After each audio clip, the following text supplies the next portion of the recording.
Wow, it is precisely on time, and everyone got quiet as if on cue. Thank you all for coming out this afternoon, and we have some very important information to share about the Victors for Michigan campaign. You have at each place an agenda of what will be discussed and who will cover those topics this morning. On the reverse of the agenda is a access point for some online detail about the campaign and other information you may find worthwhile. We will have 4 university leaders speak this morning. They'll provide some comments. After they conclude their comments, they will be positioned around the room for your availability so you can do one-on-one interviews. I hope you'll also come or invite your teams to come tomorrow evening, Friday evening, 5:30 to 7:30 on Ingalls Mall. We have a community festival where we'll have hopefully thousands of students and donors and alumni and faculty and staff and fans and grateful patients of the health system join us in the celebration. Between 8 and 9, we're going to have a program here at Hill Auditorium that promises to be exciting. That's very student-led and student-driven. And then after that concludes that 1-hour bit of excitement, we'll be back on Ingalls Mall for a little hot chocolate and cookies. And so we hope you'll join us, or your teams can join us for that as well. So without further ado, please welcome the president of the university, Mary Sue Coleman.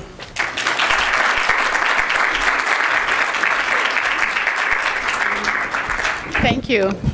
Well, I'm enormously privileged to see you here today. Welcome and good afternoon. Tomorrow we will launch the Victors for Michigan campaign.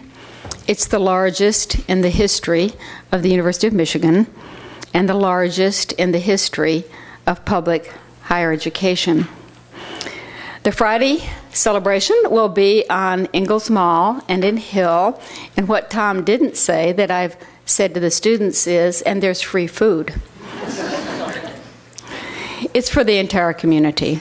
We want everybody to come and celebrate with us this momentous occasion. The campaign is audacious. It's going to require the support of everyone to be successful.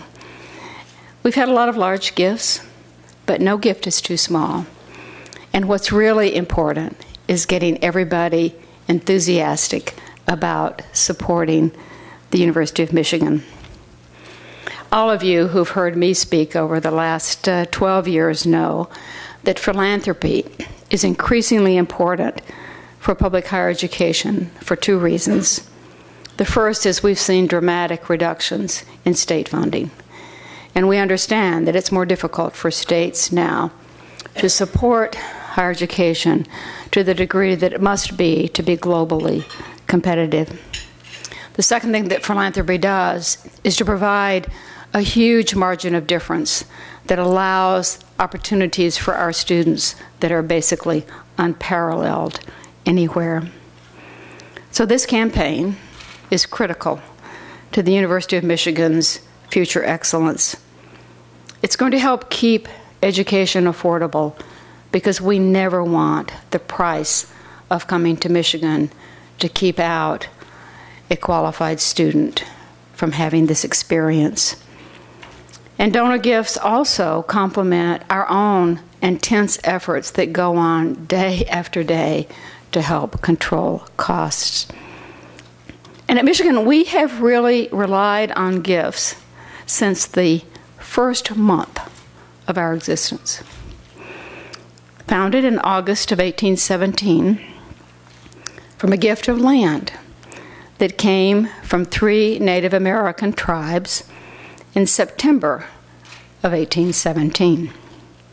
Our first formal campaign, though we had had gifts before the first formal all-university campaign, came in 1948, and that was the Phoenix Memorial Laboratory for the peaceful use of atomic energy. This 101-year-old building that we're in today, the magnificent pipe organ on the stage, the iconic bell tower that sits over there on Ingalls Mall, all gifts that help shape who we are today. So giving is a long tradition at the University of Michigan.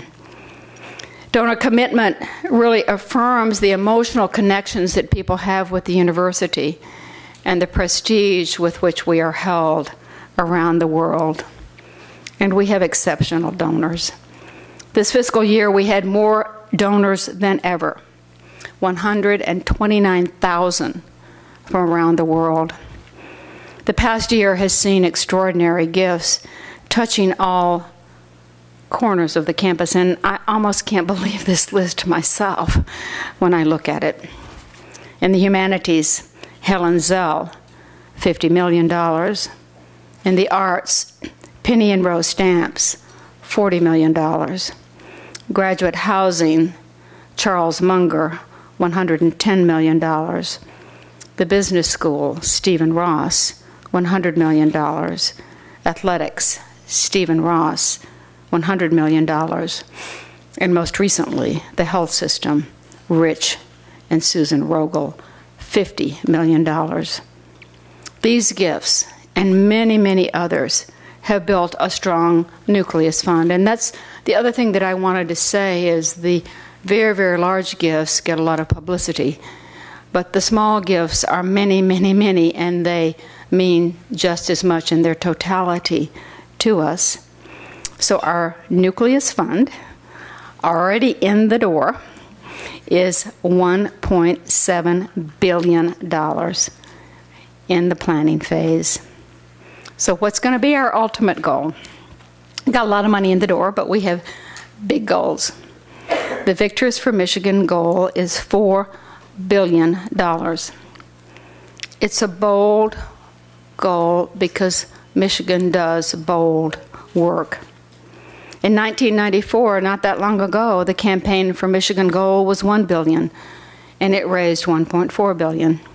In 2004, the Michigan Difference Campaign goal was $2.5 billion, and we raised $3.2 billion. So 4 might not be the end number, but it's the great number to start with, and I'm very, very excited about it, and I have absolutely no doubt that those who love Michigan will stand up and make it possible for us to reach this goal. And now I want to introduce our provost, Martha Pollack, who's going to tell you what the 3 priorities are for this campaign. So, Martha?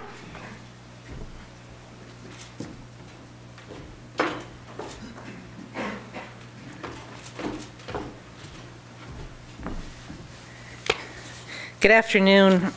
It's really exciting to be here. This really is an historic moment for this university. As we were developing our campaign goals, we reflected pretty deeply on the mission of this university, and that is to serve the people of Michigan and the nation through preeminence in creating, communicating, preserving, and applying knowledge, art, and academic values, and in developing leaders and citizens who challenge the present and enrich the future. Our campaign goals align directly with this mission. They do so first by making student support our #1 priority. Remember, we aim to educate leaders and citizens who will enrich the future. And we know that talent, leadership talent, exists in students from all economic backgrounds. We already work hard to assist students who cannot afford a Michigan education on their own. But as President Coleman mentioned, this is challenging, in part because of the dramatic decline in state support, nearly 50% on a per-student basis once you take inflation into account. The founders of this university were committed to a vision of Michigan as a university that provides an uncommon education for the common man or woman. And to honor that commitment, we are setting a campaign goal of $1 billion for student support, with a special emphasis on need-based financial aid. That is our top priority. Second, we are committed to providing the students, once they get here, with the kind of world-class education that will let them be 21st century leaders. For that, they need all the skills one traditionally developed in a high-quality university education: an ability to communicate clearly, an ability to think critically, an ability to have quantitative reasoning skills, an appreciation for ethics, and an engagement with the arts and humanities. But they need more. In the 21st century, our students need to be able to manage complexity and to synthesize diverse ideas. They need the confidence to assess and take calculated risks. They need global competency. These aren't the kinds of things you develop sitting in a lecture. These are things you develop through hands-on, experiential learning opportunities, grappling with real-world problems, taking risks, traveling to other parts of the world. And so our second campaign goal is to extend academic excellence beyond the classroom into a multitude of real-world, hands-on learning experiences. Finally, our campaign also addresses the other critical part of the University of Michigan, and that is to enrich the world, contribute to the world by expanding the frontiers of knowledge in meaningful ways. As a public university, we have strong responsibilities to help address the complex problems our society faces, and they are many. Developing sustainable transportation systems, transforming K-12 education, improving communities through the power of the arts, designing affordable, effective systems of healthcare delivery. At Michigan, we have teams of faculty and students working on all these problems and more. Progress on these big, tough problems requires expertise that comes from across a broad range of areas. And there's no institution better positioned than Michigan to take on these kinds of problems, both because of our breadth of expertise and because of our tradition and our commitment to deep collaboration across boundaries. And so our third campaign goal is to serve the public good by developing bold ideas that address the world's most promising, most challenging problems. So there you have it. The Victors for Michigan has 3 goals, which align directly with our mission: student support, new, engaged learning opportunities that extend academic excellence beyond the classroom, and the development of bold ideas that address the world's biggest problems. This is a wonderful university. We have wonderful alumni, wonderful friends. Our ambitions are high. We aim to transform the world for the better, and we look to the Victors for Michigan campaign to provide us with the resources to do so. We now have a video that we'd like to show you. This is our world. What we choose to do with it is up to us. Right now, our world has hunger, disease. It needs energy and art. Our world needs breakthroughs. There is ground to be broken, games to be changed. And this is where it begins, the University of Michigan. This is where the leaders and best come together to collaborate and do great things, to be a part of something bigger than ourselves, to be the victors the world needs. But we can't do it without you. Only with you will we achieve our 3 campaign priorities. First, we want to make it possible for the very brightest, most exceptional students to come to this prestigious university. It is an institution that rivals all others in academic excellence. However, this level of education for this caliber of student requires support. And for that, our world needs victors. Second, we need to provide our students with an education beyond the 4 walls of the classroom.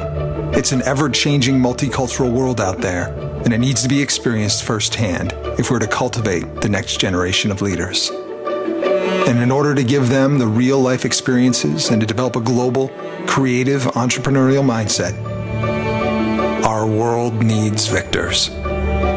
Third, we want to leverage the depth and breadth of our knowledge to take on the world's most complex challenges.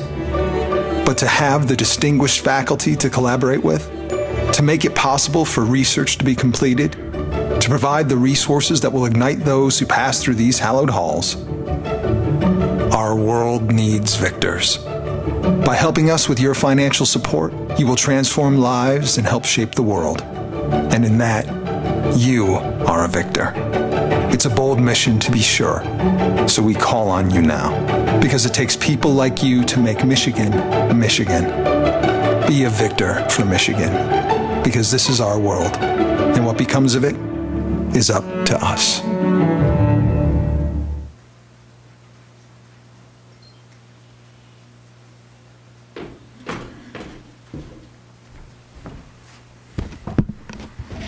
Well, I hope that gave a bit of flavor and meaning to what we're trying to do. My name's Jerry May. I'm Vice President for Development at Michigan. And I'd like to tell you just a little bit about where the money is going to come from and where the money has come from. I'd also like to tell you a little bit about who's going to be involved along the way. So the first thing I want to mention is that $1.7 billion is something that just doesn't happen overnight. It's been worked on now for a number of years, but particularly we've been counting everything for the last 2 years. We have a few of these leadership gifts that you've heard about, which are just phenomenal. But gifts large and small are important. But the reason we focus so much at this stage on the large gifts is because you need the momentum. You need to build momentum to climb a hill like $4 billion. It doesn't happen. You have to ensure that it's going to happen. And what we've done is we've asked some of the best friends of the University of Michigan to think ahead over the next decade and share in our goals and make these amazing gifts so that we can build momentum and get gifts of every size over the next 5+ years. And to do that, you not only need these large donors who love this university and love what it stands for and love the impact of this university, but you need volunteers that actually go to other people to say, I'm giving, I need you to give. Because fundraisers can do a lot of the things to build relationships and to get people engaged, but it takes the volunteers to have that level of influence to get people of extraordinary means to give extraordinary gifts. So when you hear the name Stephen Ross and his breathtaking gift, it's also important to know that he's actually chair of this campaign. And that means that he's going to be one of the most visible people. But then you'll see some names that are familiar if you followed Michigan in the past. Vice chairs of the campaign. Rich Rogel was chair of the last campaign. He's vice chair of this campaign and heading up fundraising for the health system and for the $1 billion goal nationally and internationally. Another vice chair of the campaign is Helen Zell, who has given something in another extraordinary area, the arts, and for creative writing, something that's almost unheard of in higher education for that kind of a gift. And then there's the name that's been associated with Michigan for many decades, Alfred Taubman, who's made a breathtaking gift of $56 million on top of the $44 million he made in the last campaign, which brings his total giving in the last 6 years to $100 million for the Taubman Institute. He's also serving as a vice chair of the campaign. Penny and Rose Stamps, who stand up for the arts at Michigan. They like several other areas as well, but the arts is predominant in their thinking and scholarships that bring great kids to the university. And so they are deputy chairs of the campaign as well. And there are many more people along the way, but I wanted to just mention that those gifts go with being a volunteer. And that's a really important thing. The second thing I wanted to share with you is that this enormous amount of money, $1.7 billion, isn't just gifts of $100 million and $50 million and $25 million. It actually is 87% of the gifts are under $1,000 so far. 87% are under $1,000. And that's the strength of Michigan. The people leave Michigan may pursue careers that don't always make them a great deal of money, but they still share. And that will be a huge priority to us. To do this, we're engaging two groups that are newer to the fundraising process in these big campaigns that we've had. And the first is students, and the second is faculty and staff. And that's what I'd like to talk to you about just a little bit today. So when you think about students, every campaign that I've been associated with at Michigan that goes back to the 1980s, the students always say, what can we do? And we always say, you know, be great students so we can tell great stories, be respectful of the people that give you scholarships, and have a good experience. But over this planning period that we've had, we found that the students actually are much more interested in a hands-on role. So what you're hearing and what you'll hear more of is that the students are actually giving money and they're actually raising money. They're raising a lot of money for different programs across the university. And you'll hear more about that tomorrow. And we're really pleased that we have a group of 19 students that have been helping in the campaign planning. We think we'll literally have hundreds of students over time that will be volunteers for this campaign as it shapes. So I'd like to talk to you about 3 students that are here today, and we'd like to make them available to anybody that wishes to talk with them. I'm going to ask each of them to stand as I mention something about them so you can see who they are, and they'll be around. There's a name tag around and a place card, and they'll sit at a table later. The first is Catherine Mann, and Catherine, I wonder if you would stay standing. She's a senior from Newton, Massachusetts. She's president of the Rogel Scholars Society. Remember, that's one of the scholarships that Rich and Susan Rogel put together in the last campaign. She's majoring in biopsychology and neuroscience as well as French, with a minor in computer science. So that's one person, Catherine Mann, that you might want to get to know today and talk, because she understands what it is to be a recipient of private support. And she's one of those people that's committed to helping create a culture of philanthropy among the student body so that they will go on in their society and be contributors, not just to the University of Michigan, but to their communities. The next one is Andrea Berkmeyer. Andrea is from Jackson, Michigan, and Andrea is a Stamps scholar. That means that she's one of the 72 kids at Michigan that receive Stamps scholarships from Penny and Rowe Stamps. She's majoring in biomedical engineering in the College of Engineering, where she's been on the Dean's List for 6 consecutive semesters and is minoring in music. She's president of the Society of Women Engineers and is joining President Coleman and a delegation from the College of Engineering to go to India next week. So we're really happy to have Andrea here as well. And finally, I'd like to introduce Neelish Ravel. Neelish is going to stand over here. He is also a Stamps scholar.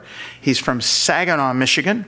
He's a senior in LS&A majoring in biophysics with a minor in Spanish. He's a James B. Angel Scholar, which means that he's maintained an A average 2 consecutive semesters 3 times. So I hope you'll take time to meet with these students, because they are recipients of scholarships and they understand the value of philanthropy to this university.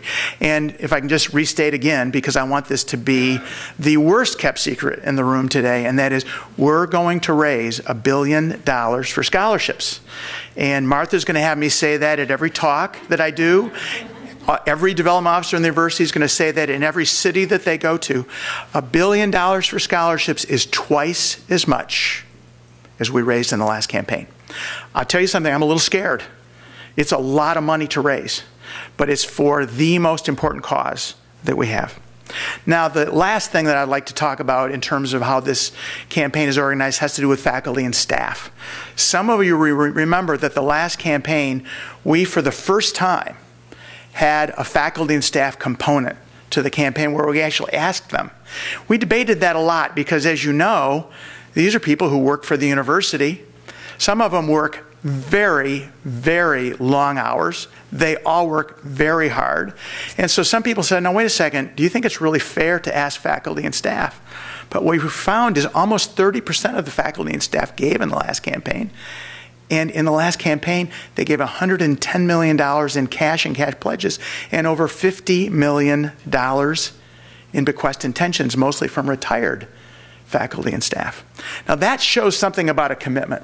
And so we're going to ask them again. They're even more important this time than they were last. We have a group of faculty that are already involved. And we'll be recruiting lots of faculty over the next year for the faculty staff component of this campaign. We now have, as you know, 2 tremendous lead gifts from faculty and staff in this campaign. The historic one that I think you may find somewhere else, but if it's not among the biggest, it may be the biggest by a president around the country, and that is the most generous gift I have ever seen, $1 million in cash from President Mary Sue Coleman and her husband Ken. That's also for a scholarship area. It's for the international experiences having to do with scholarships. So it goes to several of the campaign themes and the campaign objectives. In addition to that, you may also have read that Jeff Mackey Mason and his wife Janet Netz made a bequest intention, a planned gift for the university for over $2 million, just announced in the last couple weeks. So we're off and running there. That will get even more organized, but we really look to the faculty and staff for great help. So finally, let me close before I turn this over to my colleague, Tim Slato. Number one, $4 billion is the largest goal of a public university in higher education. It's the largest we've ever anticipated. It's an audacious goal. It's a powerful goal, and we've got great momentum, and we're so lucky that we have generations of donors and friends that want to help us. The second thing is that we will need to have hundreds of thousands of more donors on top of the 180,000 we have already had in this campaign. Hundreds of thousands more. And so we're hoping that we'll get the word out to all Michigan alums and all friends of Michigan that they will be very supportive, especially to help us reach the $1 billion goal for student support. I should also mention a $1 billion goal for the health sciences and the health system, for health at Michigan, which is a great enterprise. So I'd like to introduce my colleague, Tim Slato, who's going to come up. I'm going to say just three things about Tim as he walks up. The first is he's been a great advocate for fundraising. Secondly, he's been one of our biggest partners in these large leadership gifts that are very complicated, that take a lot of work. And finally, I'm particularly grateful to him for the fiscal soundness that he has done leading the financial area of this university, and particularly the endowment, which you're going to hear a little bit about today, because the endowment, which has this tremendous return, which he'll probably tell you about over the last 10 years, is one of the most encouraging factors to donors who continue to have confidence in Michigan because of the competence of the leadership of his area. So I hope that's helpful to you. Tim?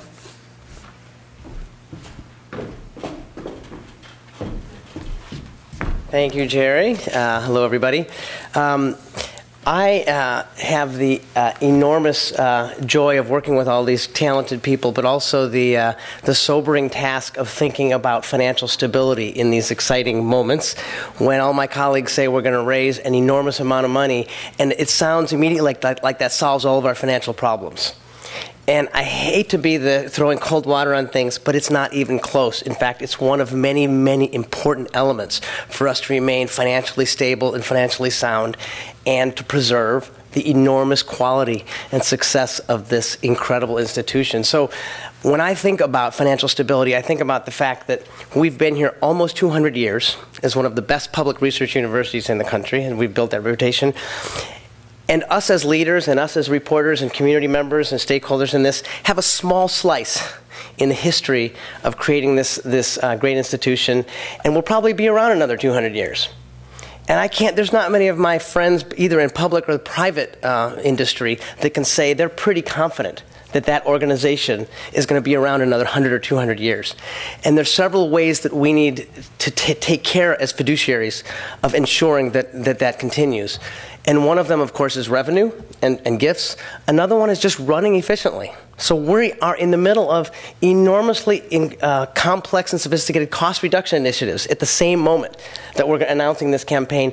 That's because it's the responsible thing to do. And so I just need to kind of get that out there, because it's part of what we're doing every day, day in, day out. And so if you think about our need to create stability so that our faculty and students can do what they're doing, which is so great. There are several things that I think will continue in our environment that we've experienced in the last 10 years. One is pressure and reduced state appropriation, although we're deeply grateful to the state and all of you taxpayers in this room. It is, in fact, reducing, and President Coleman mentioned that. Pressure on federal grant support. Right, one of our missions is research. We are the second largest research university in the country, and the pressure on reduced federal support for that is enormous. The volatile capital markets don't make it easy to generate income from our investments. And of course, we're desperately focused on keeping our terrific education accessible and affordable. So if you think about that environment and our need to create financial stability, that's a little bit of a challenge. So before talking about the endowment, I just want to mention there's really 4 or 5 key types of revenue for this place, right? One is tuition, second one is state support, third one is federal grants, clinical revenues, of course, for the health system, and gifts from our generous friends and alumni.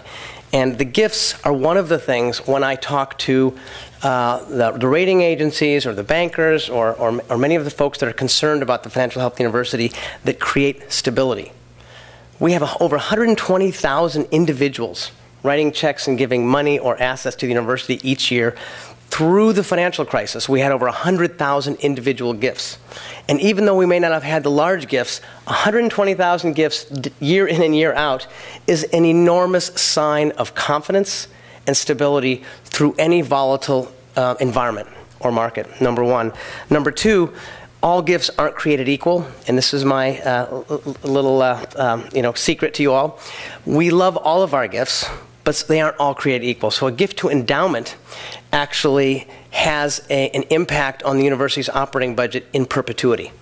So a gift to endowment, we are able to then invest it, and it continues to support. And our endowment, which about 15 years ago was $2.5 billion, and is now $8.4 billion. And there's two reasons it's grown so much. One is because of the phenomenal generosity of our alums and friends, and the other one is because of our phenomenal investment return. The investment return has about been 10%, a little bit more than 10%, average annually over the last 10 years. That is in the top quintile of all endowments in terms of investment performance. It is a number that if we had performed equal to the average endowment would be $2 billion less at this moment. And it now makes up, this is the part where the impact puts us all back in our humble seats. About 15 years ago, the endowment kicked off enough money to cover about 3% of our operating revenue. We're now up to 7%. So we're a large, complex place. We're now up to 7%.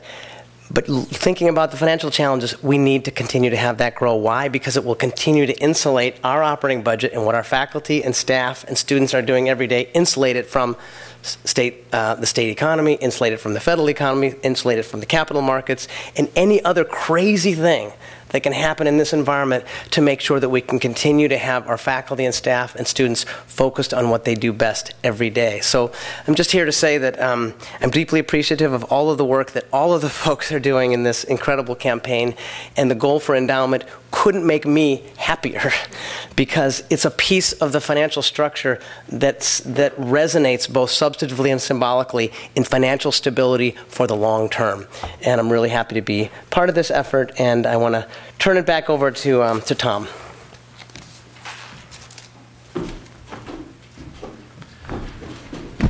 So that concludes the formal portion of our meeting today. As promised, we have opportunities for one-on-one interviews.